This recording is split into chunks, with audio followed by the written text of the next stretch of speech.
You're listening to the Deadly Uncle Podcast. A safe space for deadly uncle conversations. We will say Buenando. Monando. How about Aninchikwa? Konnichiwa. Konnichiwa.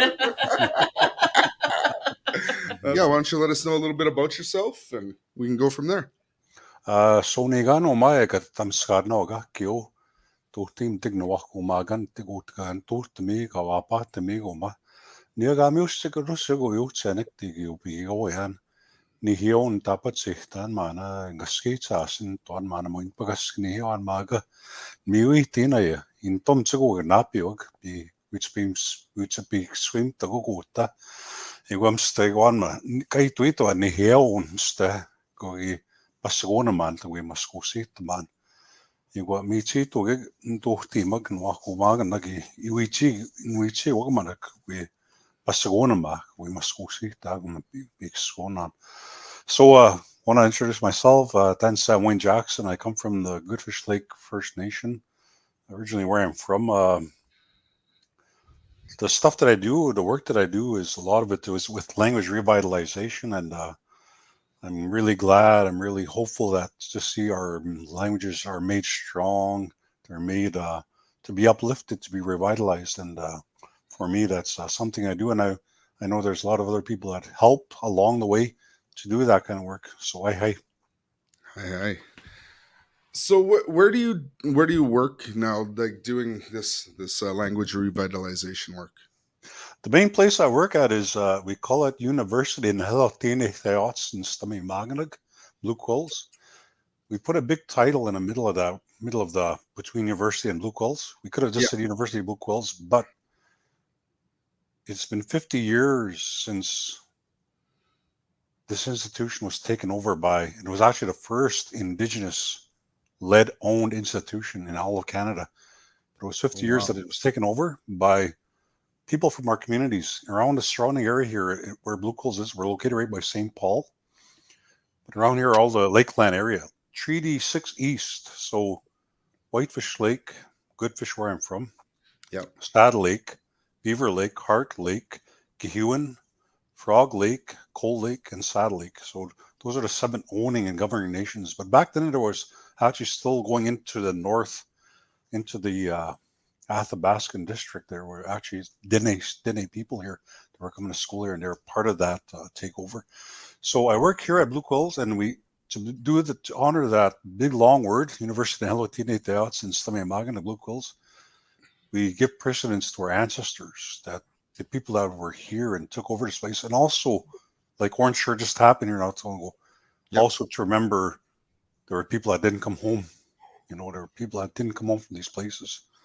And there's actually people that suffered in these places. So that's the work I do right now. 50 years ago, we took this place over. Our ancestors did. I wasn't here, but our ancestors were. Our Kokums, our Muslims, our uncles and aunts, and our relatives, our friends. Yeah.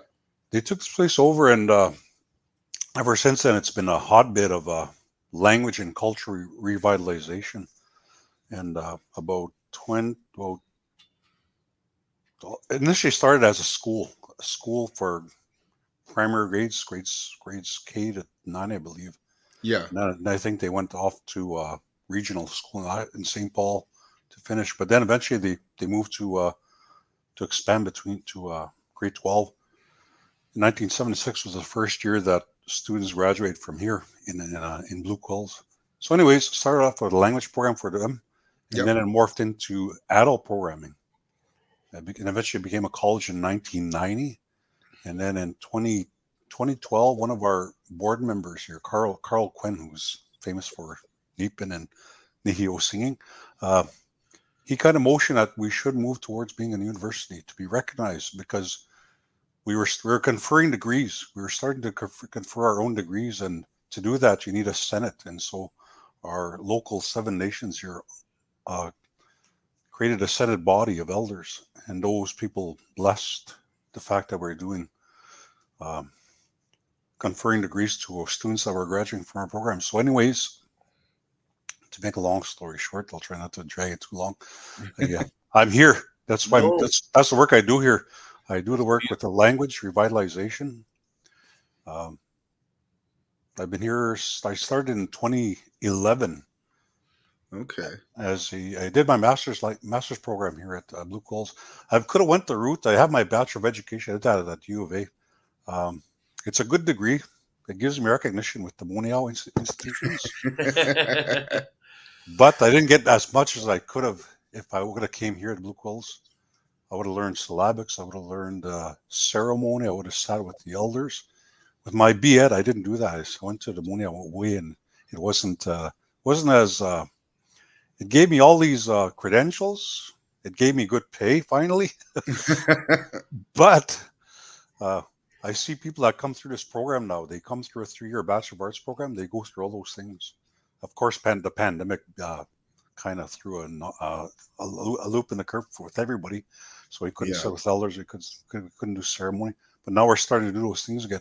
But anyways, I missed out on those things. And now people that go through our program, they can actually do a 2-year Bachelor of Education degree through the Aboriginal Teacher Training Education Program. So that those people do that to have a real rounded education. So they come through here and they learn all these good things, and then they take them to the Montreal Institute and they get the certification. But anyways, that's the work I'm doing. I'm doing that. And the other work I do is also at CFW. I do some of the weekend language programming with Nehiyawe. I don't say Cree because Cree is not our word. Cree's from the east. The Oblates, the missionaries, the voyageurs, Coeur de Bois, those are the people that coined that term, Le Cris. And it's really, is what they're saying, the little yellers. And that's not who we are. We're Neheog. Neheog is who we define ourselves as. So, that's what I try and raise awareness about. Let's decolonize. Let's call ourselves back. All the other nations have done that. Anishinaabe are calling themselves Anishinaabe. Dene are no longer Chippewan. They're called the Dene. The Blackfoot call themselves by their own names. Siksika, Blood, Ghana, and Began. So that's the work I'm doing with CFW. Oh, that's beautiful. That's beautiful. I mean, how did you get into, these teachings? Why is it important to you as an Indigenous man to have this education and also to spread it amongst, all of our young men coming up? Thanks for that question. I guess it goes back to my schooling. I didn't go to a residential school, but I went to a provincial school system from grade 1 to grade 12. I did my day school. They call it play school back then, so it was play school and kindergarten. I did that. Then I was bused off the reserve to a little town called Ashmont here, and I did all my schooling pretty much there. We had an experience, I guess, in grade 8, where the principal came in and he offered, you guys should learn a little bit of your language. And boy, I was jacked. I said, right on. Yeah, that'd be good. Learn about culture, learn about our language, learn about syllabics. I'd seen them in the church. When we go to church, we'd see the little hymn books and their syllabics. But I used to actually read and write and learn our language. So the principal said, okay, whoever raises their hand, stay behind. The rest of you can go back to class. And there were 300 students at that time. And it was a mixture of Moniawag and Moniasagigwa and Nihiok. So a mixture of white and and Indigenous kids from the reserve, Saddle Lake and Goodfish were coming and being bused there. So there are about, say, maybe close to 200 students from Goodfish and Saddle Lake, and only 3 of us stayed behind. Only 3 of us out of those 300. Of course, I wouldn't expect the money out to take the course, but nothing was ever done. Nothing. We never had any language throughout my whole schooling. And then I eventually went back to work there as a liaison worker. And the principal was really akin in the tune to what our people needed. Said, "Would you want to teach the language?" And then, boy, I kind of got scared because I didn't have no teaching background at that time. But I thought back to that time, said we didn't get that opportunity and we missed out. That was a few years back. So I said, be good if these young people could learn the language a little bit, at least get a little bit, So I started that program without a degree. Did that for about 4 years, and then Lyle Olberg, the then Minister of Education, said he was going to make second languages mandatory. So now I thought, okay, well, I started my Bachelor of Education. I better go back and finish it, which I did. Like I said, I got that Mundial degree, Mundial credentials, and I came back and I actually got paid better than what I was doing. I was teaching pretty much 5 subjects at the time, 5 subjects, and I was getting paid like a TA salary, and it was like obviously no respect, no what do you would say today, revitalization and what's the word, reconciliation in that. There's no reconciliation to the fact that we were, even though we had a language experience, even though we had all these experiences, we have some abilities to teach. There was no reconciliation that we were just being paid piddly. But anyways, I got into this work and thought I better learn, better get the language out to these people that are students. And it was, for me, it's always been there. It's always been dear. And actually, before I started teaching the language, I told my boss that I don't have any language skill background, but I should take a course. And I actually came here. Blue Quill is the first course that I took, and the only course before my master's.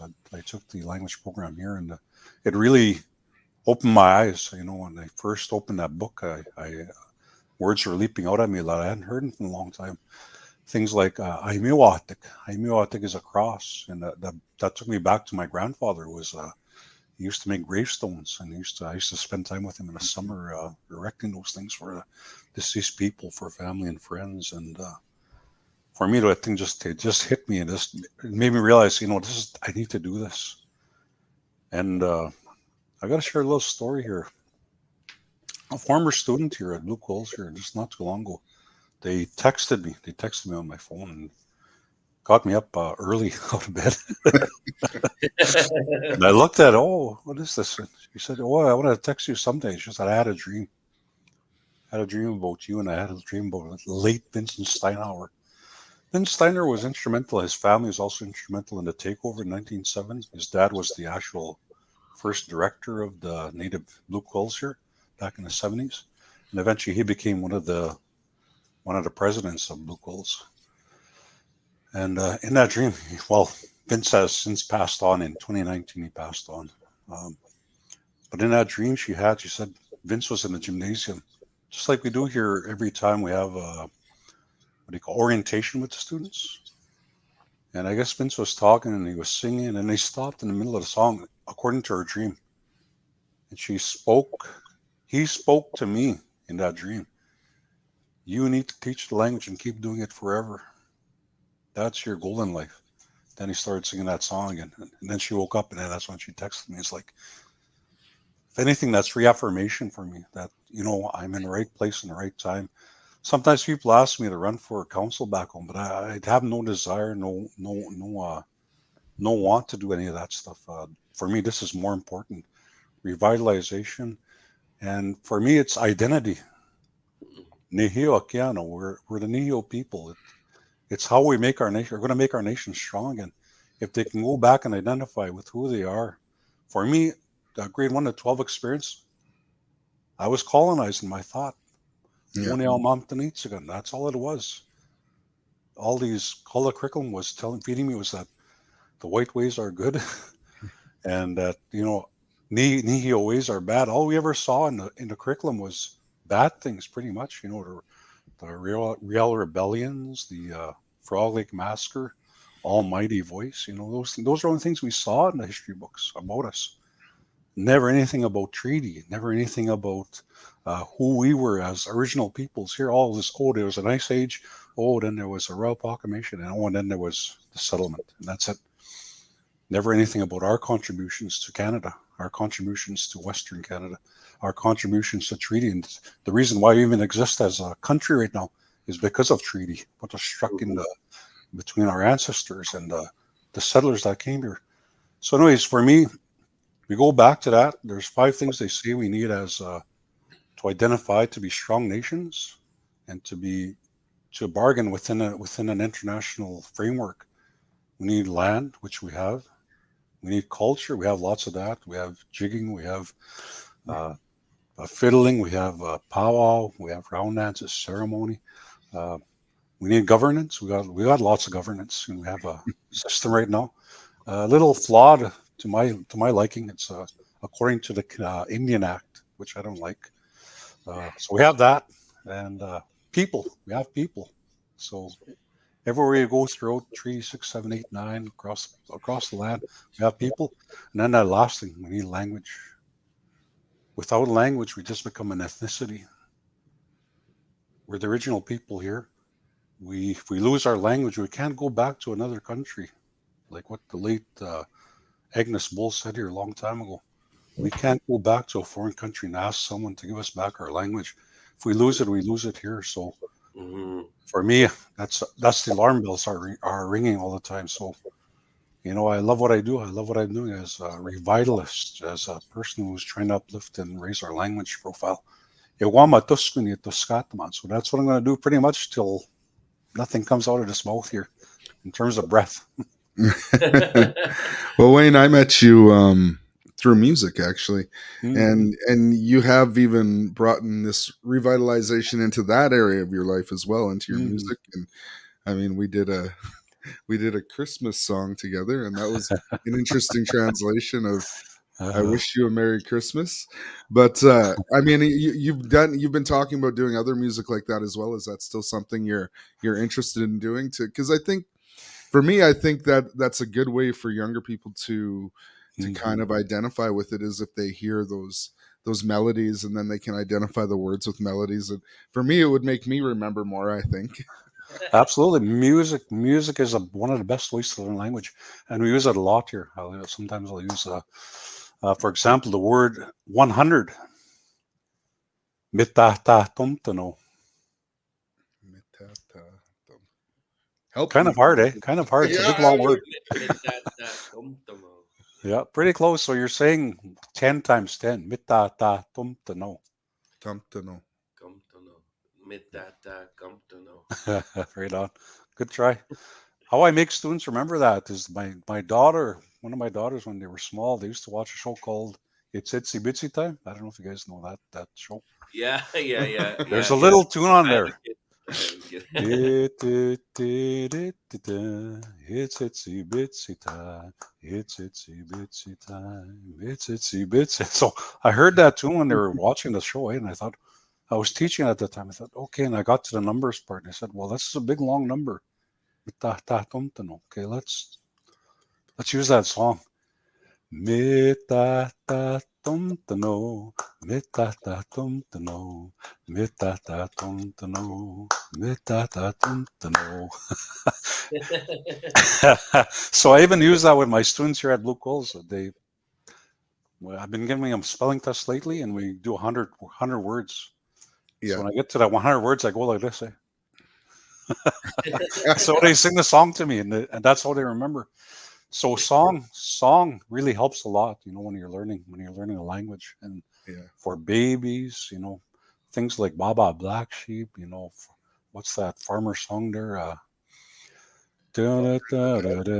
mean, those songs have been Old translated already. McDonald, Yeah, yeah. Old yeah, MacDonald, yeah, those have yeah, been translated. So yeah. use those for our babies, even for new learners. Song plays a big part, in learning. And I had one person here who was ceremonialist, Leo McGilvery, but he's a drummer. He's pretty famous with ceremonial songs. He said, I had problems with my son. He although he was raised in the language somewhat, he didn't speak it. So I took him to ceremony. And ceremonies where they sing a lot of songs and they speak a lot of language. And he said eventually his son was getting to speak more and more of the language as he attended more ceremony. So that a ceremony song and those things actually really, it helps to coalesce make it adhere to what those things that students want to. So anybody that wants to learn a language, song and goes with that. But yeah, you asked me about it music wise. Yeah, I kind of pushed myself musically into the contemporary field, and had little success, not a whole lot, but yeah. I like performing. I like doing the music. I like playing on my guitar now and then. I don't do as much anymore because I kind of lost that passion. But if anything I want to do, I did start actually taking some contemporary songs and translating them. And I got a whole bunch already, but I'm going to keep it underground for now until until until I eventually get a grant or something. And then I'm just so busy right now. I'm so busy. I teach four classes a week here, the work I do, and then I do stuff at CSW, and then I go home. I actually stay within the Blue Coals area here. Like I live in Goodfish during the week, and then I go home to my family in Edmonton, and also my mom is there. My Nigawi is there, so I go. I kind of take care, look after her. So lots of my plate. But Yeah. music is one of my passions also. So eventually, one day, hopefully, Gagi, someone I pray that I'll release something music wise, and Yeah. it'll be language. It'll be definitely language. Oh yeah, I could Mhm, so see that. I could so mhm, see that. mhm. No, it's really wonderful. I remember seeing you perform as well on the trail, and us being at different events. And one of the things that people talk about, or one of the things that I've heard some of our elders talk about, is how there's certain like stories and ceremonies and stuff that are in the Cree language that you can't really I guess say in the English language. Can you talk to us a little bit about those things? Do you know anything about that? Yeah, it happens all the time. There's stuff that so I got a bunch of books. I got a bunch of these are stories of Sarah Whitecalf. These are part of the curriculum I teach at Blue Coals. But Frida Hennekew, prominent writer at Saskatchewan, who's since passed on, but she went around collecting stories in the 80s and 90s. So there's one of her books. Here's another one. This one's actually local. Koisingi Big Snow Apati. Koisingi Big Snow Apati. Their example showed me the way. Um, this lady's originally from Saddle Lake, but her she was married to this man in Musquetees. So what happens often, and I've seen it. Sometimes people ask, and I see it all the time on my. There's a Cree group they're called Nikio One Word of the Day, and people ask, what's this, what's that, and then they get like various interpretations, and there's just no one simple way to interpret stuff. And for us as Nihiog, we try to use we try, okay, juxtaposition of our languages. English is noun based. If you go through it, the man saw the bird. Two important things: man, bird. Whereas us as Nihiog, Napio, yeah, is important. Ikaktap mat, pisisa. That kitap mio, kitap, I mean, look at is more important. And so sometimes people ask things, and how do you translate this and that? It can happen. It can work where you're translating stuff that, because I've done some translations for some organizations, and sometimes the things they ask, it's, aye man, it's like this thing we're on right now. We call it Sagasti Paitsagan, this screen.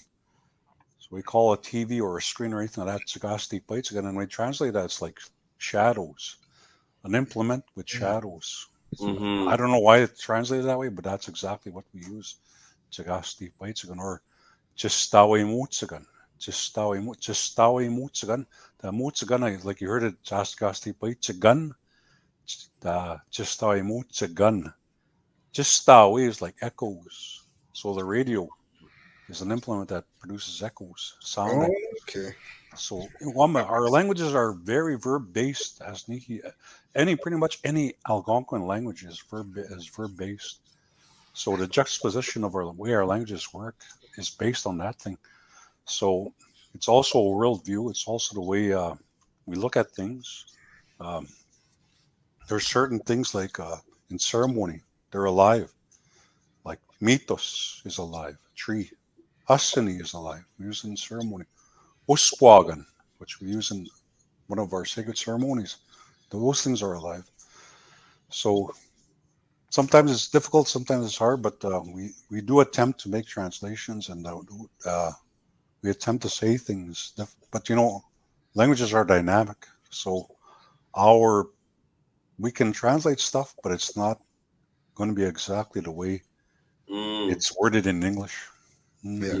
It's almost the way you grow up too, hey? Like your experiences with the elders, and that will change the sound of a word, the meaning of a word, and yeah, that and I think like there's a connection between some of the other indigenous languages around the world where they say you have to literally grow up that way to understand some of the words, and even just be a part of the land and Uh-huh. what's around you to understand that. So Mhm. yeah, it's very interesting. And some of the elders talk about our accents too, being that our language was very fast. It was very, and they're saying that it was much more intelligent than English, and that's why we had to slow ourselves down to speak this language, which a lot of non-indigenous people made fun of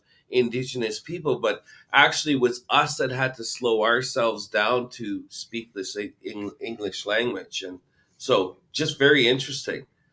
Yeah, just a little bit story on that. Yeah, we do have regional variances of Nihiawiwan. So here in Treaty 6, you have Musquetees, you have Sad Lake, and then you have people to the west, the other nations there. And then to the east here, most of us are Nihio language speakers, most of our reserves, anyways. And then when you get to Treaty 8, Pitos already is getting to sound different. Even from my community, Goodfish to Saddle Lake, it's like a 30-minute drive. Already there's slight variances to the language already right there. Mm. We say in Goodfish, we like the word yes, we say iha, iha. Yeah. In Saddle Lake, they say eha, eha. Uh-huh. That e is slightly softened with the Saddle Lake and Musquetees. They'll say that same thing, eha. When you get to Treaty 8, there is no iha. There's ihi. For them, it's ihi. And in Treaty 8, they tend to speak faster. They speak faster than we do here down here in Treaty 6. Musquetees, they talk really, not they, they talk really in a very slow manner. I don't know, because maybe it's because more sedentary on the plains. I don't know. But Could have been They're windy. colder up north, so they're like, hurry up. here's a story. This is Bill Seaway Pigum. He's from Treaty 8. I think he's from, I forget which nation they're in Treaty 8. He said, there's a reason why you talk fast. It's darn cold. We want to get inside. Makes sense. But yeah, there's variances to the languages. There, I mean, right here in Alberta, we have really only one dialect. It's Y. Whether you're in Treaty 6 or 8, it's also this. It's the same dialect, but there's variances to regional variances to the way it's spoken. They speak a little faster up north. We speak a little slower down south, and the enunciation. There's even some words like we say in Goodfish for fencing, waskangion. They say in Lake Wehquengion. Mm. Other places say mingani, man gun. They'll say for a fence. So you know, uh, and when our students come together here at Blue Coal, sometimes they're from other treaty areas. Yeah. They bring in a different regional variance, and then sometimes they get into conflict. And I say, "Wait, squat. Let's celebrate our differences. You guys might say it that way. These guys say it that way. So don't say their way is wrong. Let's celebrate our differences and welcome that there's a variance to the language. So Yeah. that happens. Oh, that's amazing. Yeah, for sure. No, this has been great to learn about all the language you're doing there. So with the thing with Blue Quills is like you're there and it was once a residential school, and do you guys feel any kind of way in there, or has it being retaken back by the people of the area, has that helped with the healing of the whole area, I guess, the building and whatever else? There's people that are healed, that have been healed coming here. Yeah. Myself, for instance, I first came here in 1988 through the University College Transfer Program. And back then I was very much colonized Nihio. I was very colonized in my thinking. We were kind of raised up to think that,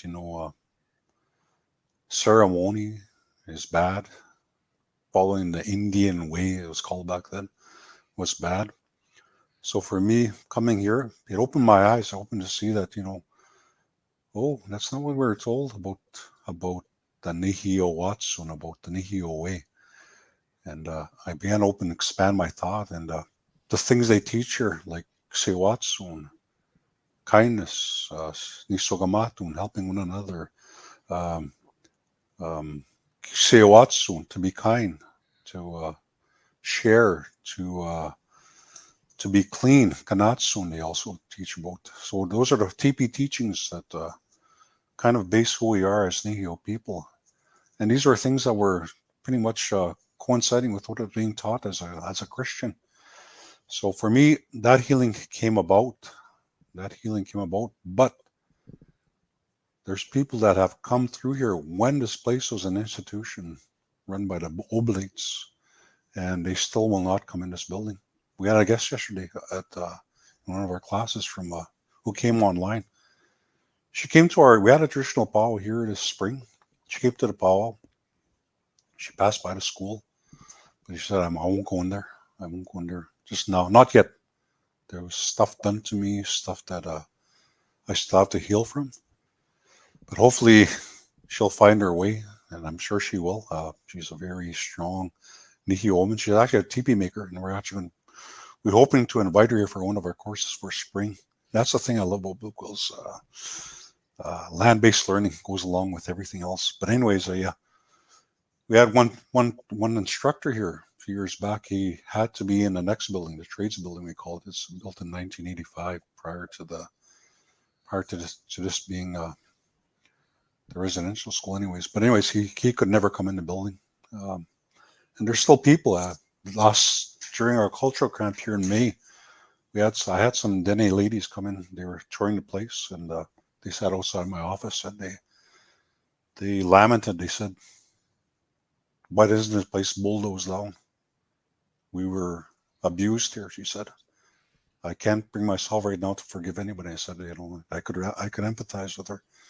If things like that were done to me, I would probably have had those same feelings. But I told her, we're some people are healing from it, and some people are using this place to actually come out of that frame of mind, and restoring, revitalization, and reconciling what they are as Nihio people. So big juxtaposition happening here with our people. But anyways, one of our elders also is one of the instructors here, and he was actually a resident here in the 1950s and 60s. But he's also one of our instructors, and he's actually I really look up to him. His name is Louis Lapata. He still skates. He still plays hockey. He's 78 years old. Oh, wow. That's awesome. And he's actually teaching our Vizette course, Really? Wow. Yeah. Hey, solid elders, man. Solid man. I just have a lot of respect for that person, that individual. So, healing happens. Healing happens. You come to this place and healing will happen. Well, that's if you open your mind.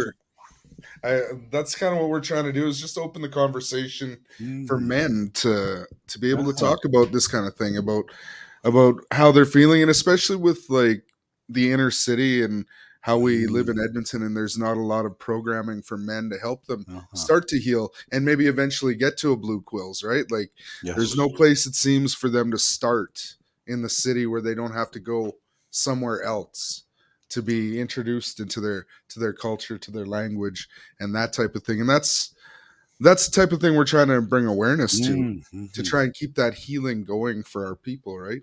Yeah, like one of the things that we're asking a lot of our guests, because our guests we're picking are usually people that are working in the community and that are doing the things that you're doing.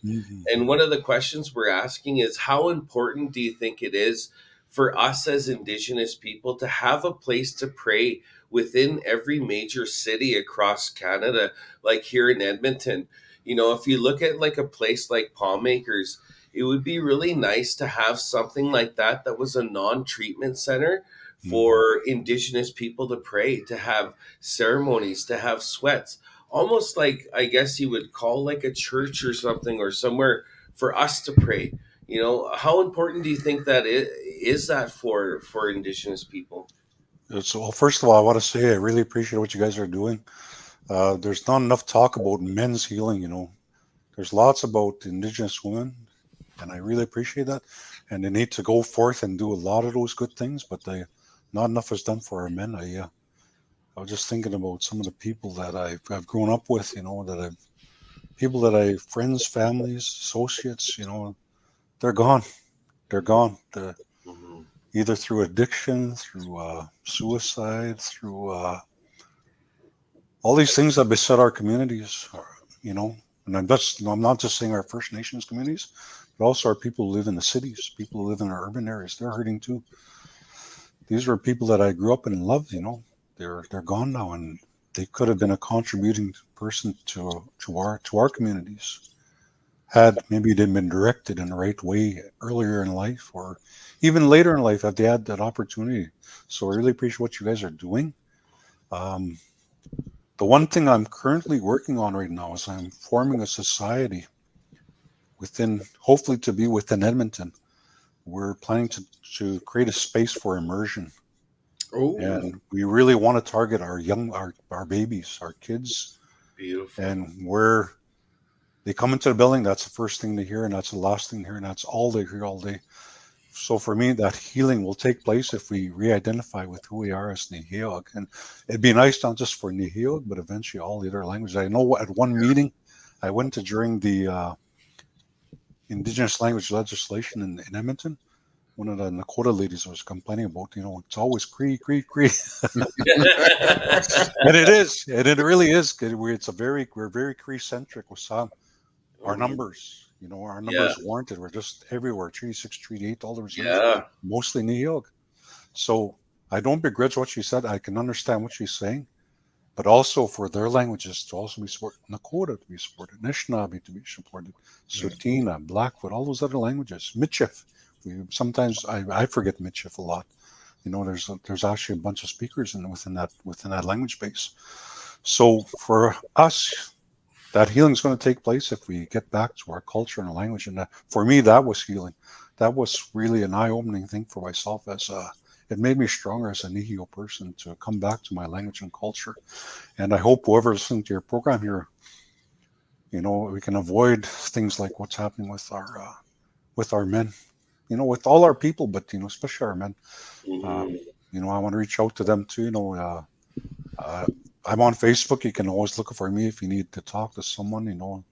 There's there's a means and ways of going about it. And we have elders. We have urban elders, a lot of urban elders who are willing. Francis Wisujak, one of them. There's many out there right now. But that's what I wanted to commend you guys on the stuff you guys are doing here towards men's health, men's mental health, and it's a lacking area. We don't talk about it. Maybe I don't know because we're oriented a little different, wired a little different as Nihio, as men. I don't know, but it would be good to see more programming like that.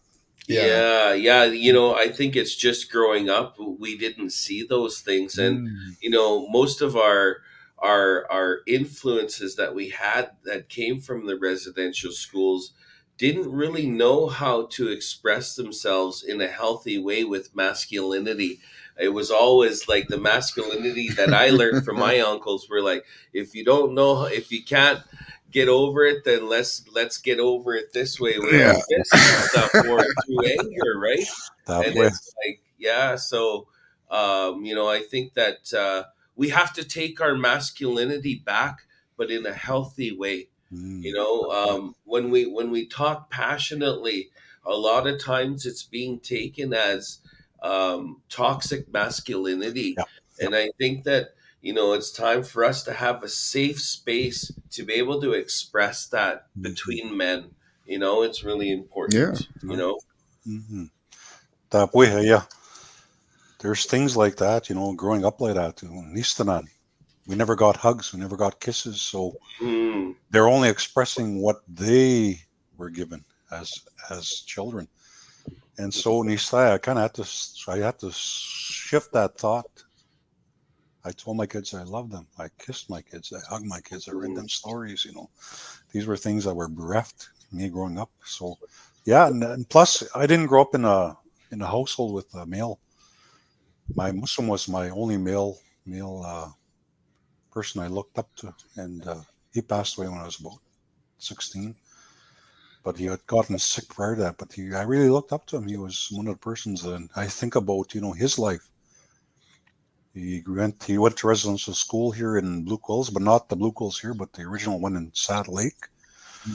And he lost his parents when he was young, both his parents. He had 10 children. 9 of those children died either young or in childhood. And so only my mother was left, and she bore him some children. So we grew up with him. He's the person we looked up to. And despite all that, we had he was a comical, humorous person. Despite all that, despite everything that he went through in his life, like, wow, what? I only learned about this now that he lost all these kids, and he went to residential school, and here he was. He was a humorous man. He would do all these comical things, around the house and stuff. And in public, he wasn't shy. I grew up shy, but he didn't. Yeah. Oh, man.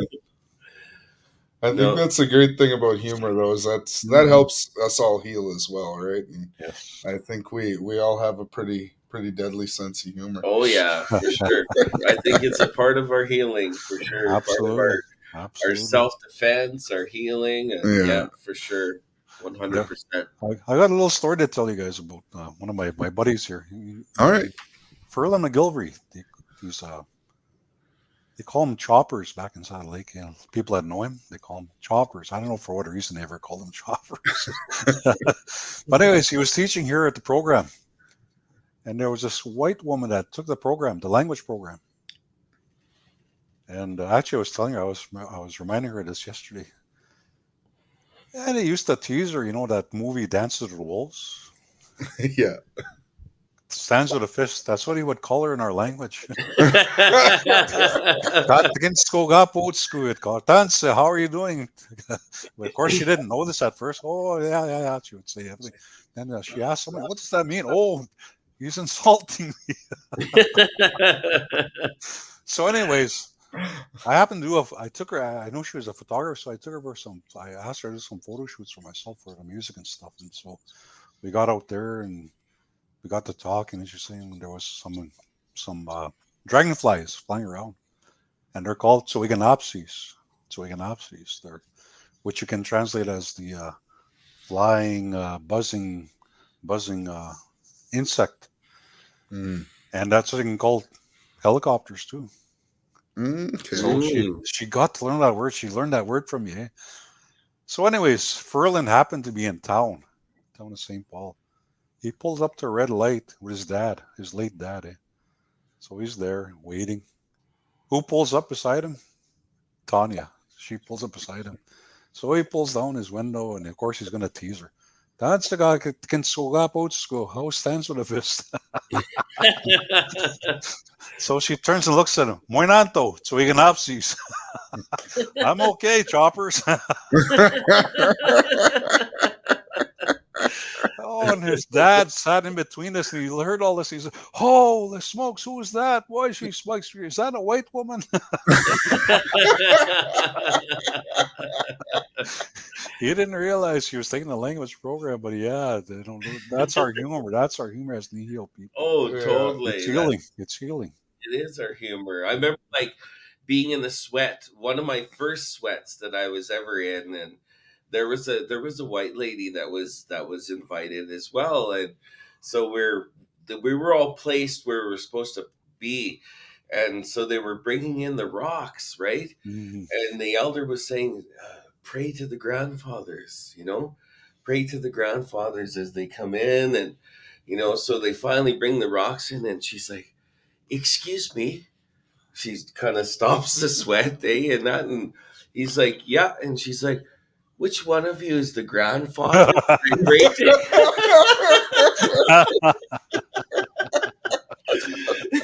Yeah. So we all laughed and we told her what was going on, but it's a part of the humor. I'm sure a lot of people tell that story that we're in that sweat, but we were laughing pretty hard. Right on. Right on. Well, that was awesome. Yeah, thank you so much, Wayne. You know, like it's if there was ever a deadly uncle, you're one of the deadly uncles that we're happy to have you on this podcast. And you know, that's what this is about celebrating. It's about men celebrating other men and lifting other men up. And I believe that with you revitalizing our language, you're one of the most important people because you are teaching the teachers, the next ones that will share this with the next generation. Yeah, and hopefully if anybody watches this, you may inspire them to learn the Nihilak language as well. Yes. So Yes. there you go. That's the important thing. And not just Nihio and other languages. Let's also celebrate our diversity.